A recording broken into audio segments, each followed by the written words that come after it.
Good morning India. दोस्तों नमस्कार। दोस्तों आप सबके लिए मैं फिर से एक बार बड़ी ही प्यारी सी कहानी लेकर आई हूँ। कहानी आपको पसंद आए इसके लिए आप ईयरफोन का उपयोग कर सकते हैं, इससे आपको ये कहानी पसंद आएगी और वीडियो के पसंद आने पर आप लाइक कर सकते हैं। चलिए अब कहानी को शुरू करते हैं। मेरा नाम मयूर है, मैं 21 साल का हूँ और आज मैं आपको अपनी ज़िंदगी की एक दास्तां बताने जा रहा हूँ। ये घटना आज से साल भर पहले की है। जब हम लोग गांव गए थे, वहाँ पर मेरे बड़े पापा, बड़ी माँ और उनके बेटे बहू यानी भैया भाभी रहते।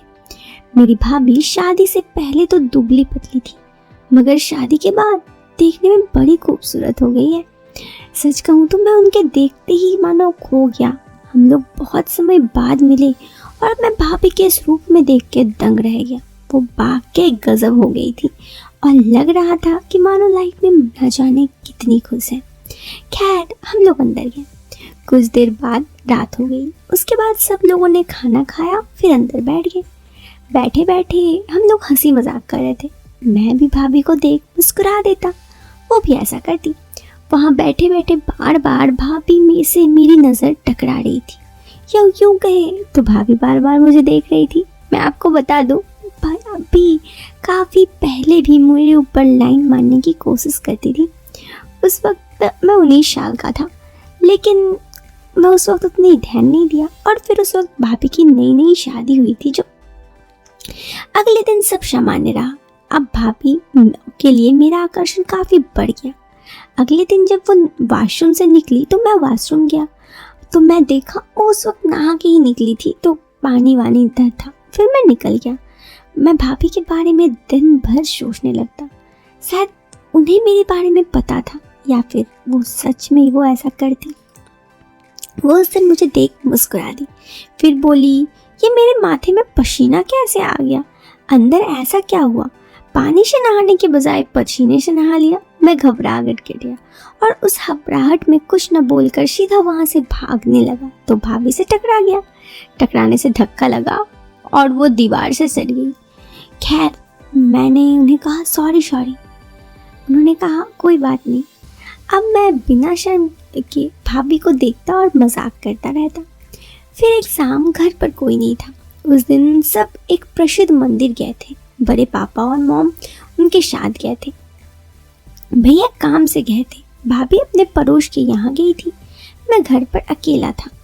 दोस्तों अब दिमाग में 24 घंटे से भाभी के ही ख्याल आ रहे थे, तो क्या करूं? मैं अपने धुन में ही था और मुझे पता नहीं चला कि कब भाभी आई। थोड़ी देर बाद मैंने देखा वो मुझे टक टक नजरें देख रही हैं। मैं शर्मा गया अपनी हरकतों से और एक बार फिर से उनसे शर्मा के दूर भाग गया। अब तो यही बात आम हो गया, वो मुझे देखते। हम लोग वहाँ 15-20 दिन के लिए गांव गए थे, क्योंकि हम जब भी गांव जाते तो बहुत दिनों के बाद जाते, इसलिए काफ़ी लंबे समय के लिए गए थे। तो हुआ कुछ यूँ कि मैं जब वहाँ पे गया उस दिन, तो भाभी ने मुझे कहा कि मयूर मुझे स्कूटी सिखाओगे? मैंने कहा हाँ क्यों नहीं। लेकिन भैया, उन्होंने कहा अरे तुम्हारे भैया को टाइम मिले तब ना, हमेशा तो काम पे व्यस्त रहते हैं और इसीलिए मैं तुमसे कह रही थी। मैंने कहा हाँ जरूर सिखा दूंगा। यहाँ से शुरू हुई मेरी और भाभी की नज़र चोली। अब मैं आपको बताता हूँ हुआ क्या। उन्होंने मुझे कहा कि एक काम करते हैं, शाम में 5 बजे हम लोग स्कूटी सीखने चलेंगे। उन्होंने मुझे कहा तुम्हारे भैया को देखो ना, समय ही नहीं रहता है और इसी वजह से घर पे इतने दिनों से स्कूटी बढ़ाए रखा हुआ है, लेकिन मैं कभी भी चला ही नहीं सकती। अगर मुझे स्कूटी चलाने आ जाएगी तो मैं कम से कम इधर उधर तो थोड़ा जा पाऊंगी ना। मैंने कहा अरे भाभी आप चिंता ना करो, मैं आपको स्कूटी सिखा दूंगा। इसी तरह की थोड़ी बहुत मेरी भाभी से बातचीत हुई। दूसरा दिन 5 बजे मैं और भाभी स्कूटी से निकल पड़े। मैं सामने बैठा था, भाभी पीछे बैठी थी। हम लोग गांव से दूर एक खाली जगह में गए। गांव के आसपास बहुत सारा खाली जगह होता था, ये नॉर्मल सी बात थी। और वहाँ पर जाकर भाभी से मैंने कहा चलिए आप चलाइए। उन्होंने कहा देखो मुझे ना स्कूटी क्या साइकिल भी चलानी नहीं आती, तो तुम थोड़ी हेल्प कर दो। मैंने कहा ठीक है। फिर मैं उनके पीछे बैठा और स्कूटी चलाने में उनकी हेल्प करने लगा। ऐसे ही थोड़ी बहुत वक्त गुजरा तो फिर मैंने भाभी को कहा, भाभी अब तो लगता है कि आप थोड़ी बहुत सीख ली हैं, अब आप खुद चलाइए। उन्होंने कहा, यार मुझे डर लग रहा है। मैंने कहा, ठीक है, मैं एक हाथ से आपको संभाले रखता हूँ, आप चलाइए। और फिर मैं उन्हें देख रहा था। पता नहीं मेरे मन में अचानक से कुछ अजीब अजीब ख्याल आने लगे। शायद ये ख्याल आने तो नहीं चाहिए थे। इस पर उन्होंने मुझे कहा कि मयूर, या तो स्कूटी चला लो या फिर देख लो। मैं थोड़ा सहम गया।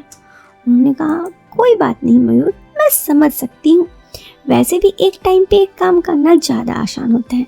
मैंने कहा, क्या करूँ भाभी, आप ही बताओ। उन्होंने मेरी तरफ देखा और एक मुस्कान दिया। मैं समझ गया वो भी मुझे पसंद करती हैं। मैंने कहा, पर भाभी ये शायद सही नहीं होगा।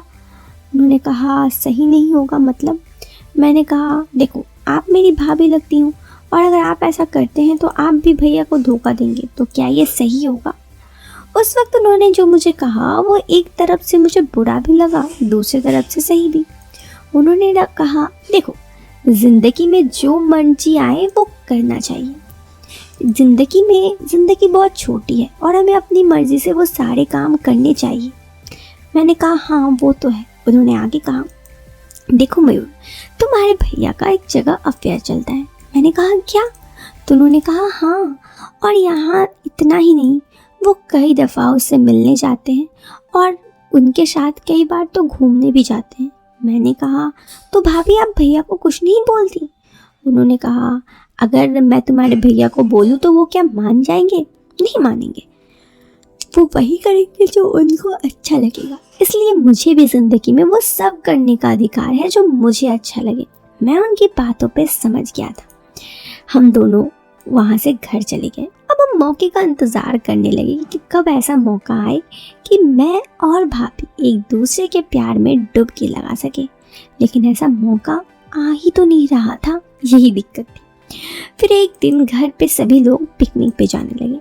मैंने कहा, मेरे पड़ोस में एक दोस्त है, मैं उसका घर जाऊंगा, तो पिकनिक तो मैं नहीं जा पाऊंगा। भाभी ने कहा, मेरी तबीयत ठीक नहीं है, और हम दोनों बहाना बना के रह गए। ये पहली दफ़ा था जब हम दोनों घर पे अकेले थे। दोस्तों, फिर तो वो शाम भी आ गई जिस शाम का मैं और भाभी न जाने कब से इंतज़ार कर रहे थे। लेकिन फिर आप तो जानते हैं, कुछ देर बाद घर वाले आ गए। अब हमें मौका तो बहुत कम मिला एक दूसरे को प्यार करने का, लेकिन जितना मिला वो काफ़ी है। बस उसी की याद में ये कहानी। तो कैसी लगी आप हमें कमेंट बॉक्स पे कमेंट करके तो ज़रूर बताएं।